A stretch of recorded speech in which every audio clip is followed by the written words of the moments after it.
time is good. The sadness, you remember, we identified that no emotions are bad, right? All of them have meaning and all of them have a purpose. So sadness, we said it was so important because some great creative emotions and beginning, they do come from a state of sadness. How do I express it? All right? Do I find the appropriate way to express it, and with whom especially?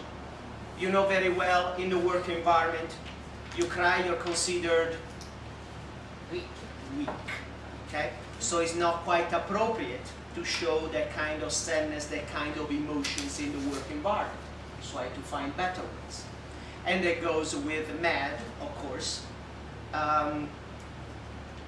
In the work environment, sometimes it is accepted for a man to be angry because that is how they exude power sometimes, even though it's not appropriate. But ladies, you know what happens when ladies express anger, so they're labeled with a B word, right? So those, again, awareness. I'm not trying to crack a joke, but those things are important, and it's important to be aware of that. Scared. Being scared or being afraid, it's important as well because it's a warning sign that our body gives us, our emotions give us in order to see an imminent danger. Okay? So all of those are good. We just have to find the best way to express them according to the environment, the people, our own individuality, and so on.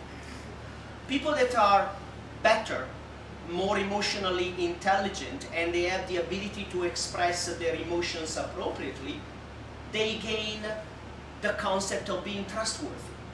Because there is a sense of stability, of emotional stability, there is a sense of emotional well-being, and that automatically is perceived by others as trust. I can trust this person. Okay? And we know how important that is in any field, but especially in the work environment. So let's talk about the emotions that possibly need more attention, the one that worry us the most. Many times we carry emotions of inadequacy. We are not good enough. How many of us experience that, especially when we have to do a speech, right? Sometimes we go deeper, we experience guilt or even shame, all right? Those are all important emotions that we want to find the best way to express.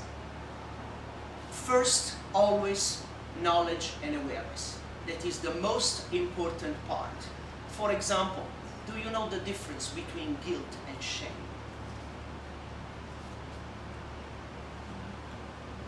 Guilt is when I say, I've done something bad. Okay? Shame is toxic. Shame is when I think I am bad. I have internalized my guilt. As you can imagine, okay, extremely deleterious to a person's emotional well-being. The knowledge is important because once I embrace it and I know it, then, okay, what's going on here? I have a more control. I can manage it better. So I want to conclude with a quote from, I told you I've been working for the past 6 years with this Native American shaman.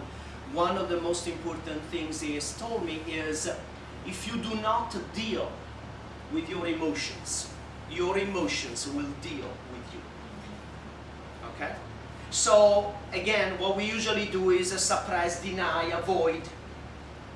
All right? When we are emotionally intelligent and we are on a path towards healing, what we want to do is stop that. No more denying, no more avoiding, okay? No more suppressing those emotions. Gain knowledge, learn how to express them appropriately, bring them to the light. It doesn't matter how dark they are. When we bring them to the light, we realize that, you know, we're in the same boat with everybody else. We are afraid of the same things. We are shameful of the same things. When you bring them to light, no matter how dark they are, we are on the path towards healing. And that is one of the greatest and deepest purposes of gaining knowledge and experience with emotional intelligence, because healing is what we're here for. We do it for ourselves. Thank you so much.